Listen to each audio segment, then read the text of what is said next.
All right, a very good morning to you. Welcome along this Monday morning to OTB AM. We're here with you until 9:30. We're here with you every morning from 7:30 to 9:30, and we're available as a radio show if that's what you want. You can get onto the Go Loud app, or you can just get onto offtheball.com/radio as well. What a weekend. There is a case to be made that is the best Irish sports weekend of the year, just because so much stuff is happening. So many teams are still in stuff. And we also had a World Cup final, Copa America final, the Irish Open. It was good. It was very good. Very, very good. It's hard to beat that weekend around St. Patrick's Day, though, when you have a potential Grand Slam or the Decisive Six Nations weekend on the line, along with the wallop of Cheltenham finishing.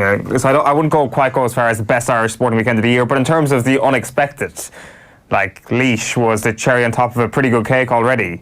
One of the sports stories of the year, not even live on television, which kind of adds to the mystique around this story from yesterday afternoon, and an unbelievable story.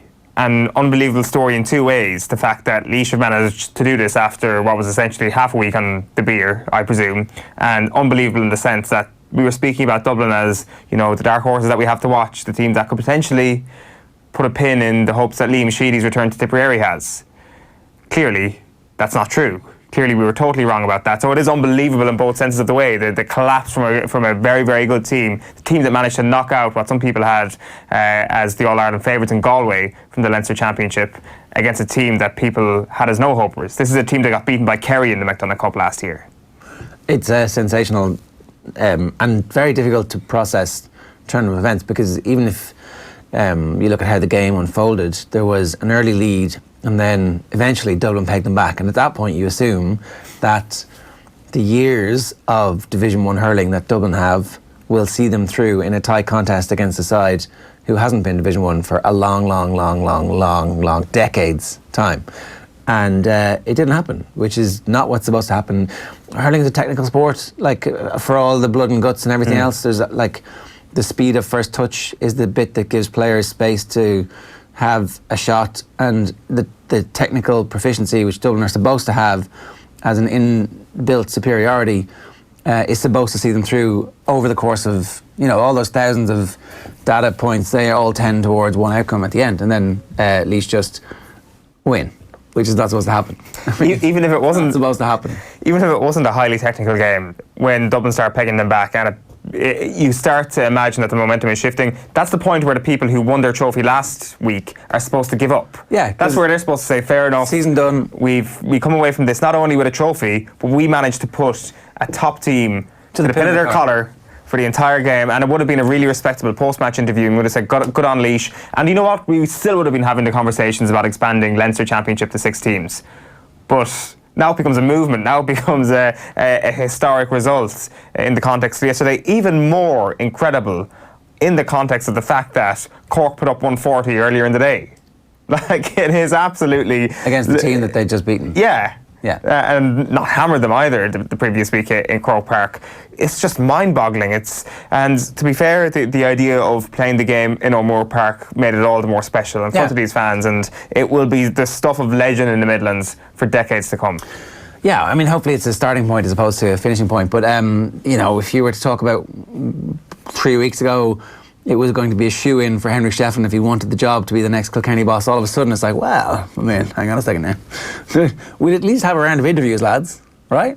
Eddie Brennan definitely catapulted himself to I'd like an interview for that job. I'd like to put out my PowerPoint presentation to show exactly how I can take this current Kilkenny setup, whenever obviously Brian Cody decides to go. A pitch invasion for Laois hurling. Who would have thunk? It's beautiful. Footage from Martrasa yesterday in Port Laois. Who'd have thunk? It's been a great summer for the pitch invasion. Oh no, they're actually back slapping. I thought the stewards were slapping people getting on. They were slapping the back of people. Just on that, has Eddie Brennan not catapulted himself to become the favourite now, not just to become the person who gets an interview at this point? If you were to power rank them, Owen, how would you do it? Eddie Brennan #1. Would you? For sure. Because of what he's had to do, because of the task that lies in front of Kilkenny. And this could be in 5 years' time, it could be more, who knows? But it seems that Club All-Ireland winner, the task, Henry Shefflin, no question about it. Club All-Ireland winner as Ballyhale manager is something that a lot of people will expect, and that is what the Kilkenny job is. Okay, yeah. But on the other side of things, your argument is like he did what he was supposed to do, no more. But that is ultimately what is expected of Kilkenny on an inter-county level as well. But I do wonder if there is a different side to this as well, that the rest of the pack have caught up, and there will be no great Kilkenny team ever again in terms of winning 4 in a row. There is a good chance we won't see that in our lifetime again, a team of that quality. So they will have to maximise resources, which is exactly what Eddie Brennan has done. They will need to play out of their skins in certain games when they will be outsiders. Believe it or not, Kilkenny will be outsiders in big games in years to come. Eddie Brennan has proved his credentials in that sense. Eddie Brennan has proven his credentials as a tactician. Like, we don't like to use the word sweeper in hurling, apparently, but playing a couple of men deep yesterday really helped their cause. It's something that people have noted, have remarked upon all throughout their McDonagh Cup campaign. He thinks about the game in a way that is akin to the likes of Davy Fitzgerald and Derek McGrath. He doesn't care about the traditional nature of how hurling teams are supposed to set up. These are all ticks in the boxes beside Eddie Brennan's name for me, and he is the favourite for me, or the best candidate at the moment to take over from Brian Cody. They are currently the story of the summer as things stand. Obviously, the Mayo footballers are right there beside them. Mayo against Killarney, the entire off-the-ball crew have been inviting themselves to your family's house, to the homestead down in Kerry. I mean, you must have a big gaff on. Nathan Murphy is so happy to invite everybody. And then he puts it on Twitter. I'm like... Well, no, the worst thing about Nathan... The little subtle "your ma" joke in the middle of all that too. I was like, hang on a second here, Nathan. I wouldn't be having that if I was you. Yeah, certainly. I'd be calling him out. I'm fuming. But the worst thing about it is Nathan Murphy is that guy who posts it on Twitter and then doesn't actually show up himself. I don't think he's actually going down to Killarney on Saturday night, by all accounts. So for fear that... a bit of a sly move, to be quite honest with you. For fear that they get beaten. No, I think he'll probably go down on the day of the match. Right. He won't actually make a weekend of it, despite the fact that he started, I think, on Twitter to make a weekend of it. Oh, and has a free gaff, basically. Basically, and then he doesn't show up himself. Right. For the rest of the Mayo Mafia are welcome, though. A jamboree will be had, by all accounts. A jamboree will be had. Shame about the Sunday afternoon throw-in, but I think we'll be in more of a mellow mood than, say, we would have been at 7 o'clock in Castlebar last year. Well, do you not just go out on the Saturday night and have a rollover? That's what most people do. I certainly won't be. I'll be in here the following morning, fresh as a daisy, ready to analyse Mayo's win in Killarney. How are you getting home?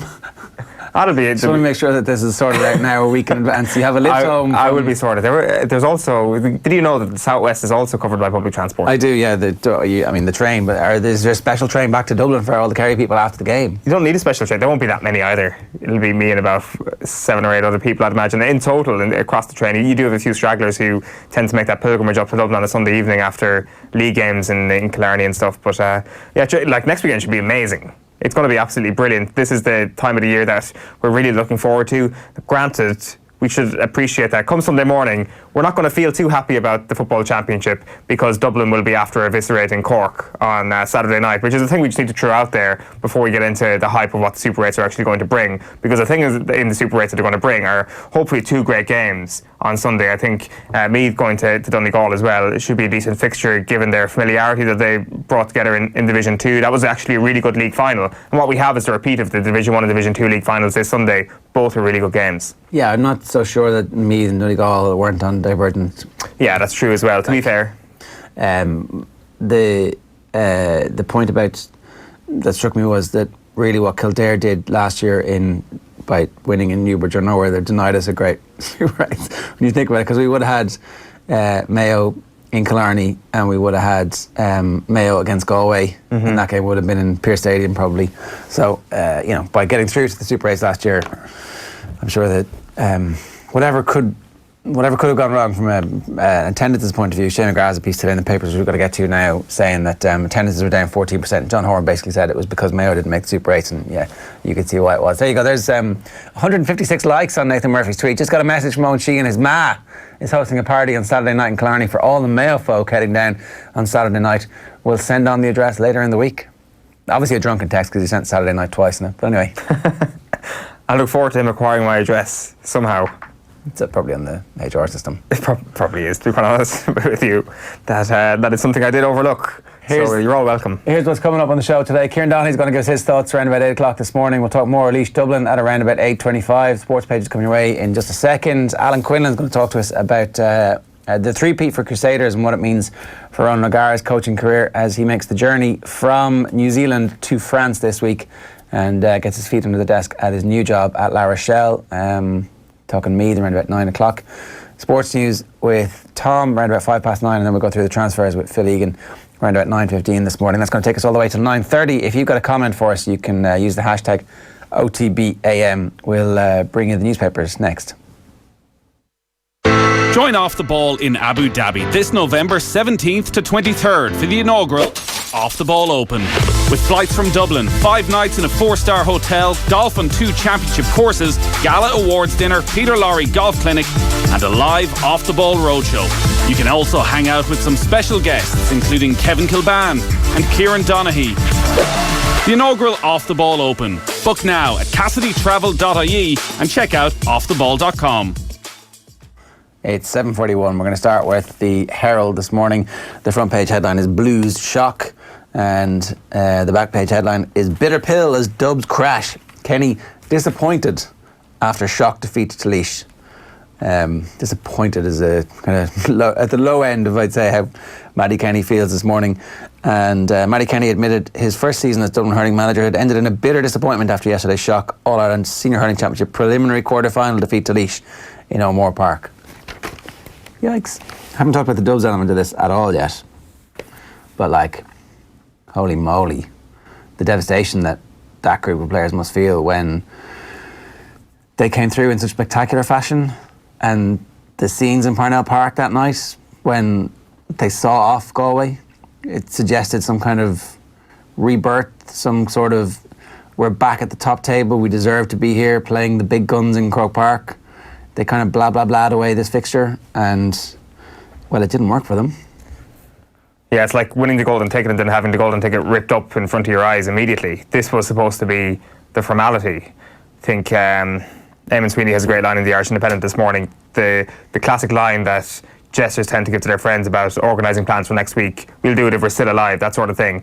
That's how people talked about the Dublin Tipperary game. If they managed to get past Laois was the caveat, and it was actually said by people in a tongue-in-cheek manner. And maybe that was actually something that Eddie Brennan used to galvanise his team this week. That actually, the whole idea that everybody's written us off. Not only had teams written them off, this was just dismissed. Odds were being given on Tipperary against Dublin.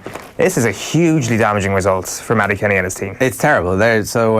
Disaster for the Dubs is Laois spring shock. That's the headline of our Conor McKeown's piece, and it is a disaster for that regime. Like, so many of those players had wrestled one last season out of themselves. Is Conor Keane coming back next year? Maybe he is, because he's such a unique physical specimen and clearly loves hurling. But to get to the level that he had got to this year in Championship, like, this was a chance for them. This was a real chance for them to go out, Tipperary licking their wounds after absolute pummeling. I'm not saying that they were going to win the game, but certainly they would have felt like they had an opportunity to cause a bit of trouble for that Tipperary team. And sure, now it's gone. I think so too. That was. You look at the two sides of the draw here, and Cork were always held up as a team that could potentially go on to win the All-Irelands. A lot of people who favoured Cork to win the All-Irelands will be very much helped by that result yesterday that they put in. But I think that there was more than the banana skin element that Dublin were going to bring to that game against Tip that they got there. So it really is just jaw-dropping, and that is naturally the lead on the back page of the Irish Independent this morning. It's the first sentence from Vincent Hogan's report from O'Moore Park. He says, "So hurling's supposed problem childs tore up the script in Portlaoise. The story of Laois's journey to their first All-Ireland quarter-final since 1979 devoured all we thought we knew about them." It's Ryan Mullaney there celebrating after yesterday's win, and Meath back among the elite after Clare victory, says their headline on that one. Martin Breheny is doing his power rankings. Kerry his number 2 team, and Ram reels in Rock and rolls the Irish Open title in Lahinch, and USA take on World as Rapinoe cements her status. Did you get the rock and roll fun there? I did, eventually. Okay, so here's the back page. Frown under. Ozbound Pogba still wants out. Paul Pogba jetted off to Manchester United's pre-season tour despite telling the club he is determined to take flight from Old Trafford. It's not just him who is on it as well. Lukaku's there as well. Despite honouring the tour commitment, Pogba's stance has not changed as he agitates to force a move away. United's record 105 million signing, they were looking for 150 million. We'll come back to this in Deal or No Deal a little bit later on. Shock of the summer. Laois stunned Dublin hurlers. Eddie Brennan hailed his triumphant Laois side after they shocked Dublin. That's the one story that we've been talking about. And here's a good story from Brian Keogh about the Irish Open. So the Irish Open seems to have finally found a place where they can get a really good group of players to play 2 weeks out from the Open. It's obviously not quite as high profile as the Scottish Open, where you get all the Americans coming over, but Jon Rahm, obviously one of the best golfers in the world, and the ascendant star, wants to come back next year, he says. But unfortunately, European Tour CEO Keith Pelly and PGA Tour Commissioner Jay Monahan will sit down for crisis talks at Royal Portrush to thrash out a possible clash of dates between the Dubai Duty-Free Irish Open and the WGC FedEx St Jude Invitational next year. Next year, of course, the Olympics will be held in Tokyo, and the PGA Tour is keen to move the Memphis event to avoid coming the week after the men's Olympic tournament. And they're like, 2 weeks out from the Open, in the middle of all the other majors, that's the perfect time. So that would obviously completely kill next year's Irish Open if it was to be on at the same time as the WGC event. It just wouldn't work, so they'd have to move it. It's not great. You do have the possibility, though, if the two events can obviously coexist. If they go head to head, the Irish Open's going to get creamed because of the amount of prize money on offer over in the States. Yeah. But is there a tactical advantage to the Irish Open still? I know it is 2 weeks out from the Open, and maybe you get away with being in Memphis 2 weeks before the Open. Like, you're not going to be jet lagged after a couple of days, let alone 2 weeks. So I would imagine if you're a top level golfer, your calendar goes Memphis, Scottish Open, the Open. Yeah. And the Irish Open really does take a step back, unless there's somebody who's really focused in on the Open, or perhaps someone like Jon Rahm, who's really focused in on getting 3 Irish Opens. But then again, money talks when it comes to these tournaments. The Irish Times goes with Laois turns spark of self-belief into an all-consuming flame. Gavin Cummins gives out on Moore Park and he says Brennan knew Laois could fell Dublin. He just had to make his players believe it. You've also got the headline from the World Cup yesterday saying Rapinoe embodies USA's winning spirit. There she is celebrating her penalty goal yesterday. And Rahm has sights set on Sevy's treble, says Philip Reid at Lahinch. Spaniard moves to top of race to Dubai with stunning victory at Lahinch. You've also got Meath completing the Super 8 lineup inside the sports supplement here, and Goff stays grounded for biggest test. She's up against Simona Halep today. That's probably going to be the Sporting TV event of the day. JP McManus's Pro-Am is the same weekend. I'm just reading the second part of the story. Is the 2 days after the Irish Open's date as it was this year. So you go Irish Open, JP's Pro-Am, Scottish Open, British Open. Be a good day to have it, because you'll have a lot of very high profile golfers in Ireland anyway who might be like, I'll come 5 days earlier and play the Irish Open and then play JP's. Sorry, you mean to move the JP's tournament? No, that's when JP's is today. Oh, sorry, yeah. The day after the Irish Open would be if it stayed in the state. So screw you, FedEx. I mean, there's loads of FedExes, right? There's loads of WGCs. The Ram Raid, champion to return after second victory. Jon Rahm roared to a second Dubai Duty-Free Irish Open triumph with a sizzling 62 at Lahinch yesterday and vowed he'd return next year to try and emulate Seve Ballesteros as a 3-time winner. Still no venue named and still no host named for it yet. Some suggestions that it might be coming back to Dublin. Nathan was beating the drum yesterday that he thought they should just give it to McGinley and do Lahinch again and just stick there and say, right, this is where it's going to be for next year and the year after maybe, and settle it down there and then give everybody time to draw a breath. Laois down the Dubs and hurling upset is the headline on Dara Small's piece there, and that's the Mail. Back page of the Sun is wish he weren't here. United's Rebels misery at Oz Tour. A miserable looking Romelu Lukaku and a miserable looking Paul Pogba there boarding the plane to Perth yesterday. Rom and Pog, glum and glummer they say.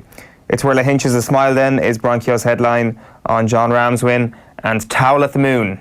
Eddie Brennan hitting out of the structure of the Lee McCarthy Cup after his Laois side stuns Dublin. And Teehee, World Cup joy for USA, says their lead on the football. The Racing Post, Haggis agony as Sea of Class fights for life. Star filly Sea of Class, who pushed the mighty Naval close in last year's Qatar Prix de l'Arc de Triomphe, is fighting for her life after suffering a career-ending bout of colic. The dual Group 1 winner is receiving intensive veterinary care after undergoing surgery on Wednesday. Her trainer, William Haggis, told the Racing Post yesterday, "It's with great regret that I have to announce that Sea of Class underwent a colic operation on Wednesday, which will end her racing career. At the moment, she's at the vets and receiving intensive care and is doing everything as well as can be expected. We're all praying she makes a full and complete recovery to enjoy life as a broodmare." And this is the real too darn hot. Lady Lloyd Webber delighted as Gosden Ace lands Group 1 Prix Jean Prat at Deauville under the Tory. And then they're expecting Novak Djokovic to not have all his own way today.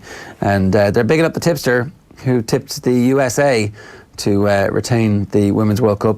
They were 72, in fairness, in retrospect. That was a good bet. The States? Yeah. Ridiculous. Like, reading a lot into what happened at the Olympic Games is clearly a folly on behalf of all the bookmakers and all the pre-match expectations, because it was really only after the Thailand game that people are like, oh, actually the USA are still around, aren't they? That people started to change. In all the pre-tournament expectations, it was like, this is France's tournament to lose. The Times leads with, English game will be soft on handball. This is Mike Riley talking about penalties that are going to be given as a result of VAR in the Premier League, and they are going to be nowhere near as tough as the officiating was on the women in this year's World Cup. Basically saying that a handball like Musa Sissoko's in the Champions League final would not be given. So there's going to be a different threshold for what constitutes a handball given by VAR. Good news, I think. There's not going to be as many VAR decisions given, especially when it comes to what can be deemed accidental handballs.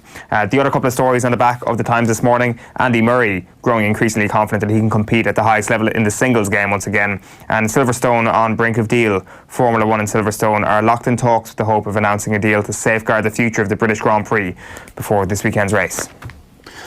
An early tweet in here from Jimmy McCullough. Please thank JD for the Irish Open tips, especially Paul Waring each way at 125 to 1. It made for a nice early birthday present. Oh, good shout, John Duggan. Paul Waring finished 7th. Obviously, most bookmakers are paying out on 8 places for your pre-tournament bets. Waring finished 7th on 12 under par with a final round 66, just ahead of a bunch of like another 5 or 6 on 11 under.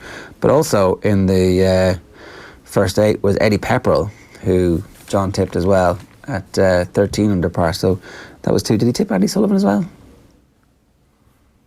Did he? Yeah, I need to go back and check that. But certainly he had 2 in the top 8, so that wasn't bad. That was pretty good. Not bad. Good work, John Duggan.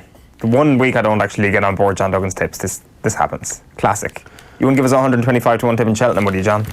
Back page of The Guardian is simply the best. Rapinoe inspires USA's World Cup triumph and calls for equal pay. Equal pay was the chant when they were lifting the trophy yesterday. Gianni Infantino booed by the support as well on the back of that. Back page of The Mirror is Eddie the Regal. Cats hero now leash royalty after shock of summer puts Dublin out of championship. Good day and goodbye, says Pog. Paul Pogba jetted off to Manchester United's pre-season tour despite telling the club that he's determined to leave Old Trafford and ram-packed for a return.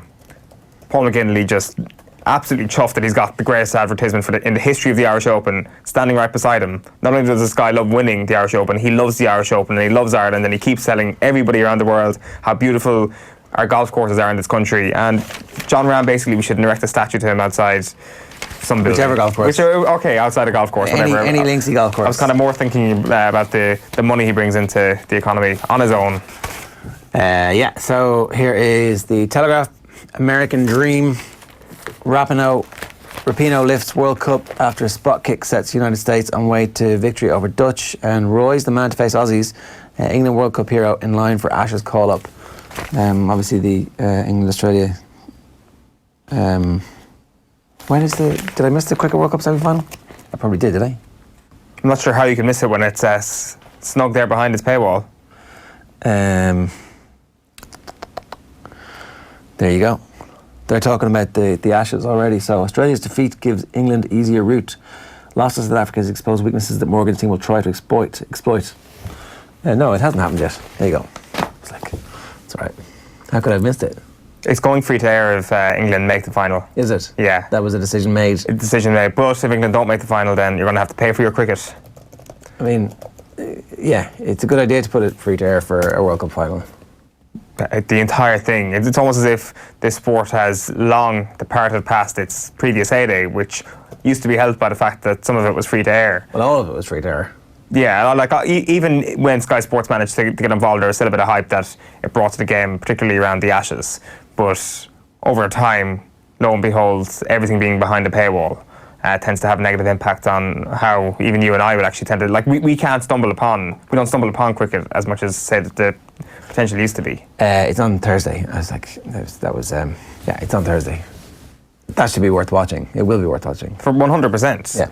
OTB AM is sponsored by Avantcard, powered by MasterCard. Have you got anything else for us from the papers this morning? Not really. There's a couple of interesting pieces, obviously, in all the GAA. There's good stuff on the tennis. There's good stuff on the basketball as well. Like, I mean, just a couple of things, because we've got a few minutes before we get into the GAA. Just to kind of step away from GAA for the time being, because it's like Wimbledon. I'm not sure if you watch much of Wimbledon so far this year. It's kind of tough to get a good eye on it, especially when there's a lot happening when it comes to Gaelic games, when there's been a brilliant World Cup. And to be fair, it's actually turning into be one of the more memorable Wimbledon tournaments in recent years. You obviously got Corey Goff doing her thing at the moment. Her encounter with Simona Halep today is going to be an absolute cracker, you'd imagine, as I've already mentioned. And Paul Newman in the Independent, in the London Independent, which is carried in the Irish Independent this morning, has a headline that says, "Age all the rage for Goff." Age all the rage as Goff prepares for Halep encounter. So talks about the 15-year-old obviously being the youngest to reach the second week in Wimbledon since Capriati in 1990. She wouldn't actually be the youngest winner of Wimbledon ever if she went on to win it. The record is held by Lottie Dodd, who in 1887 needed to win only 3 matches to claim the women's singles title at 15 years and 285 days. So sorry, Coco, not that impressive if you actually go on to win it. Yeah. After the war, is there like a, in the Open era, obviously, she's been the youngest qualifier to actually make the tournament. But like the piece here by Paul Newman is kind of based on the way things are trending in terms of ages in the men's game and in the women's game. So research carried out last year revealed that the average age of the women's top 100 men and women had risen sharply. So between 1988 and 2018, the average ages of the world's top 100 men rose from 23.74 years to 28.26 years. So older is clearly better in the men's game, as we're seeing when it comes to the top of the game. Over the same period, the average age of the top 100 women rose from 22.56 years to 25.8 years. So this is not just based on the fact that Nadal and Federer and Murray and Djokovic, not so much Murray, are hanging around and doing it. This is also reflected in the women's game. That being said, you do have Serena still around at the age of 37 at this point. That being said, you do look at the players that are still hanging around. Like, if you look at the 16 players left in the men's singles, there's a 21-year-old and a 23-year-old in there. But of the current top 30 in the world, 6 players are aged 22 and under. So maybe it's not as bad as some people might suggest. You've also got young people winning slams in the women's game. You've got Naomi Osaka at 21, Ashley Barty at 23. So there are new generations coming through. The fact of the matter is, you'd probably end up with a men's singles competition this year that is going to end up with Federer and Nadal on one side, Djokovic on the other. A good story from Ger Kev on the back of the Herald as well. Apparently Ireland are going to play the USA in their first game after the successful World Cup. So it's going to be in America in early August. Apparently it's going to be in the Rose Bowl in Pasadena.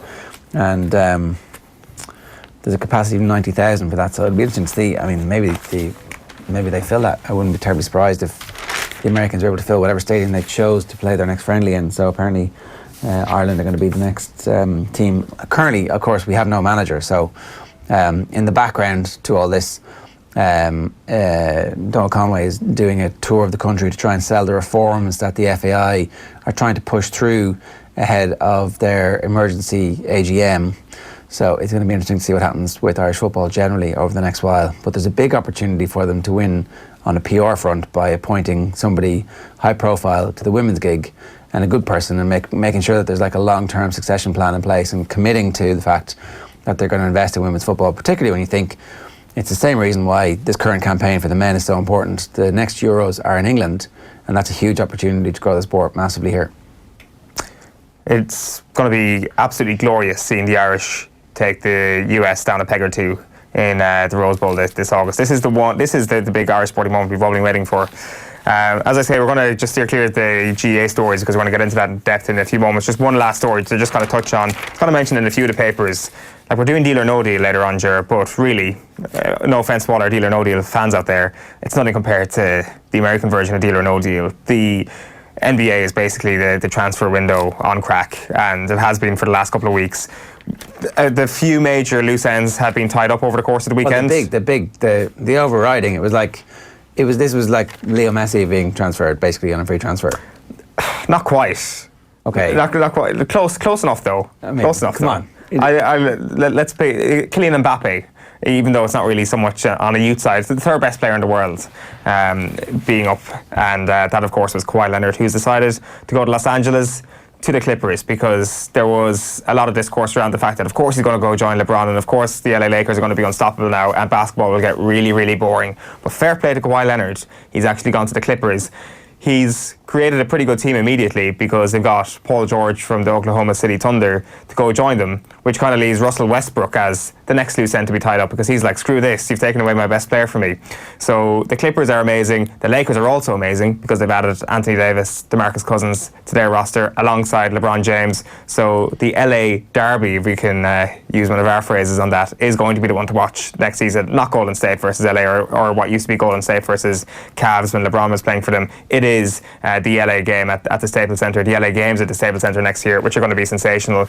It whets the appetite immediately after the season ends for the next season. It's the beauty of the year, and a lot of people will say the off-season in the NBA is better than the regular season in the NBA. It's hard to disagree with that at this point. Yeah, it is. When the regular season. When does the regular season start? October, end of October usually. It's 22nd of October, I think, this year. So the week before Halloween. Around then, yeah.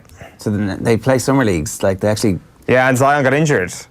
Like, I don't have, I'll admit, I don't have a full breakdown of Zion's injury history, but this is obviously the second time he's got injured in the space of time. Famously injured last year when his foot went through his boot. He's injured there last week, and he's out for the rest of Summer League. So, do they get paid for Summer League? Is it like why do they do the Summer League thing? I mean, pre-season, no, it can't be pre-season because it's way too early to be pre-season. Yeah, so the body is completely wrecked after playing all year long, and they're always complaining about there being too many games, to the point where they're cutting the games, and then they go off and they play high-intensity games just because they're alpha dogs, and they're in Vegas. They get carried away by the bright lights. Is it only in Vegas? Is that what happens? Okay, so they're getting paid a lot. I presume so. I've definitely said they're getting paid. Celine Dion money, are they? But they must be. Every night in Vegas, Zion Williamson comes out to a half-full arena. We're talking football next here on OTB AM with Kieran Donaghy. We're going to hear from the Mayo manager, James Horan, after this.